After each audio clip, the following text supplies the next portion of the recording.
The Union Jack, or Union Flag, is the national flag of the United Kingdom. The flag also has an official or semi-official status in some other Commonwealth realms. For example, it is, by law, an official flag in Canada and known there as the Royal Union Flag. Further, it is used as an official flag in some of the smaller British overseas territories. The Union Jack also appears in the canton of the flags of several nations and territories that are former British possessions or dominions. The claim that the term Union Jack properly refers only to naval usage has been disputed, following historical investigations by the Flag Institute in 2013. The origins of the earlier flag of Great Britain date back to 1606. James VI of Scotland had inherited the English and Irish thrones in 1603 as James I, thereby uniting the crowns of England, Scotland, and Ireland in a personal union, although the three kingdoms remained separate states.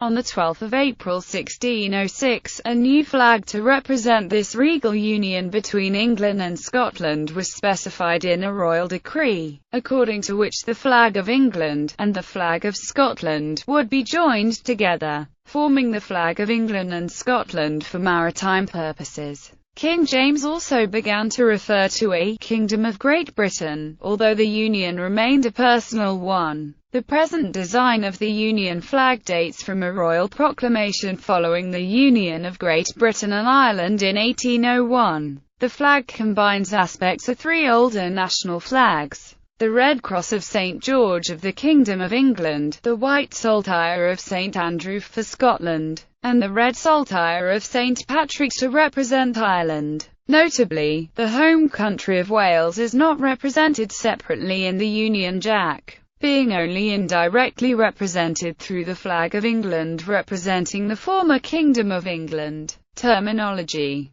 The terms Union Jack and Union Flag are both historically correct for describing the de facto national flag of the United Kingdom. Whether the term Union Jack applies only when used as a Jack flag on a ship is a modern matter of debate. According to the Parliament of the United Kingdom, until the early 17th century England and Scotland were two entirely independent kingdoms. This changed dramatically in 1603 on the death of Elizabeth I of England. Because the Queen died unmarried and childless, the English crown passed to the next available heir, her cousin James VI, King of Scotland. England and Scotland now shared the same monarch under what was known as a Union of the Crowns. In 1606, James VI gave orders for a British flag to be created which bore the combined crosses of St. George and of St. Andrew. The result was the Union Jack, Jack being a shortening of Jacobus, the Latin version of James.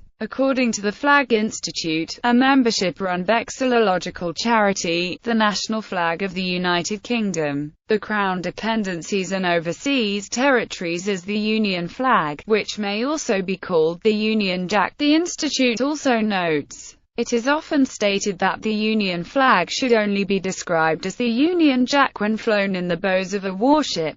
But this is a relatively recent idea. From early in its life, the Admiralty itself frequently referred to the flag as the Union Jack, whatever its use. And in 1902 an Admiralty circular announced that their lordships had decided that either name could be used officially. In 1908, a government minister stated, in response to a parliamentary question, that the Union Jack should be regarded as the national flag, notwithstanding their lordships' circular of 1902. By 1913 the Admiralty described the Union flag, and added in a footnote that a Jack is a flag to be flown only on the Jack staff. However, the authoritative A Complete Guide to Heraldry published in 1909 by Arthur Charles Fox Davies uses the term Union Jack. The term Union Flag is used in King Charles's 1634 proclamation. None of our subjects, of any of our nations and kingdoms, shall from henceforth presume to carry the Union flag in the main top, or other part of any of their ships St. George Cross and St. Andrew's Cross joined together upon pain of our high displeasure. but that the same Union flag be still reserved as an ornament proper for our own ships and ships in our immediate service and pay, and none other, proclamation appointing the flag, as well for our Navy Royal as for the ships of our subjects of South and North Britain, the 5th of May 1634, and in King George III's proclamation of 1 January 1801 concerning the arms and flag of the United Kingdom of Great Britain and Ireland, and that the Union flag shall be azure, the crosses saltires of St. Andrew and St. Patrick quarterly per saltire, counterchanged argent and gules, the latter fimbriated of the second, surmounted by the cross of St. George of the third, fimbriated as the saltire.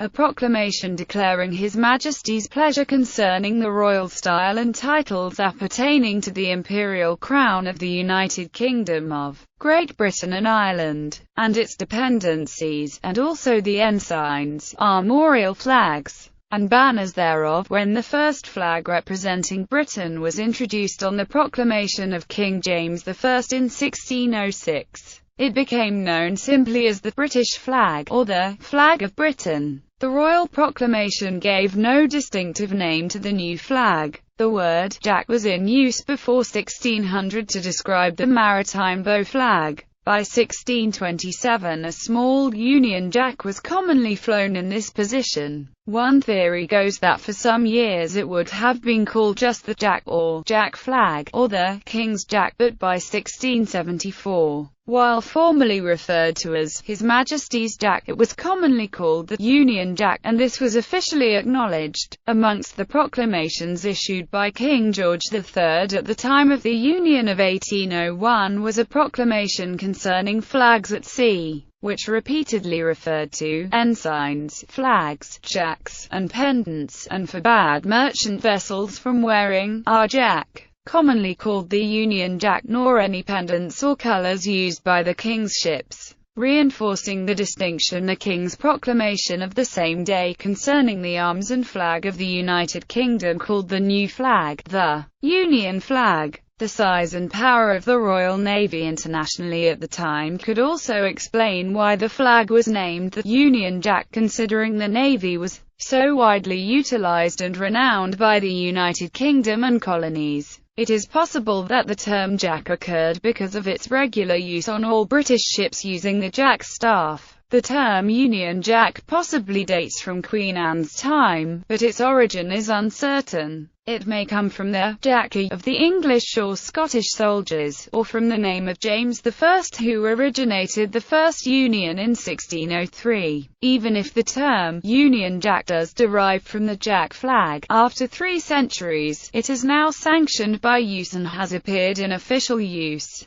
confirmed as the national flag by Parliament, and remains the popular term. More recently, Reed's Nautical Almanac unambiguously states, "The Union flag, frequently but incorrectly referred to as the Union Jack," and later, 8. The Jack, a small flag worn on a jack staff on the stem of naval vessels. The Royal Navy wears the Union flag. This is the only occasion when it's correct to describe the flag as the Union Jack. However, this assertion does not appear in any Reed's Nautical Almanac since 1993. In the current 2016 Reed's Nautical Almanac, the only entry where this might appear, section 5.21, covering flag etiquette, does not include this statement.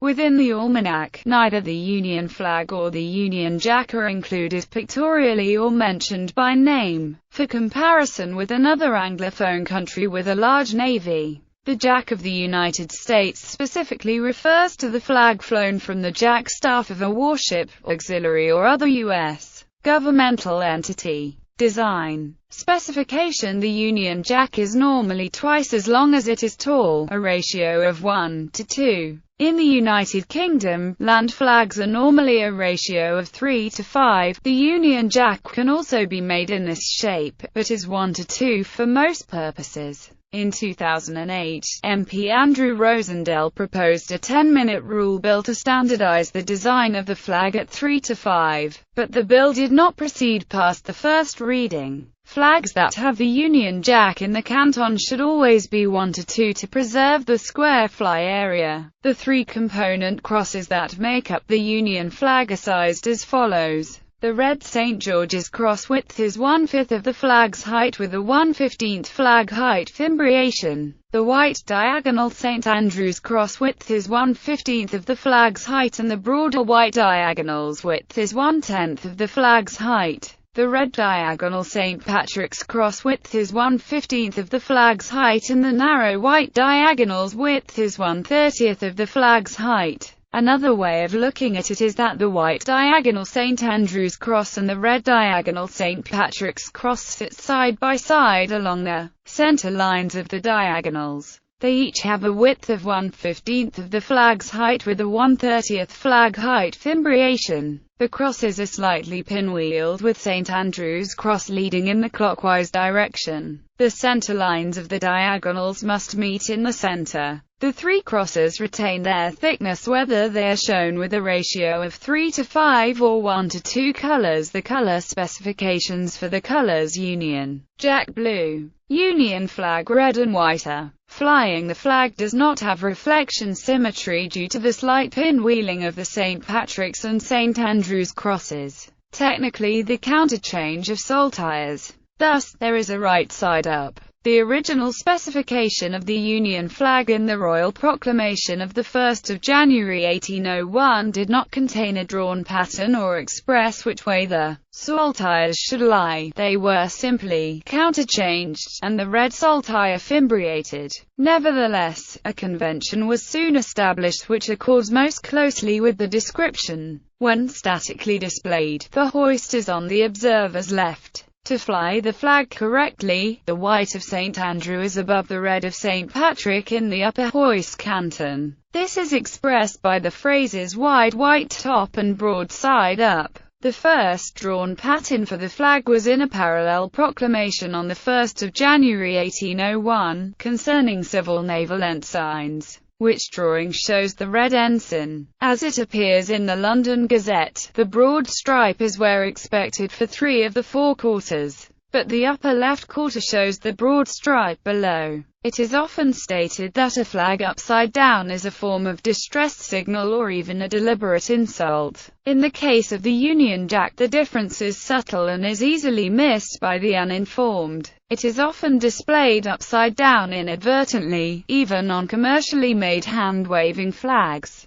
On 3 February 2009, the BBC reported that the flag had been inadvertently flown upside down by the UK government at the signing of a trade agreement with Chinese Premier Wen Jiabao. The error had been spotted by readers of the BBC News website who had contacted the BBC after seeing a photograph of the event.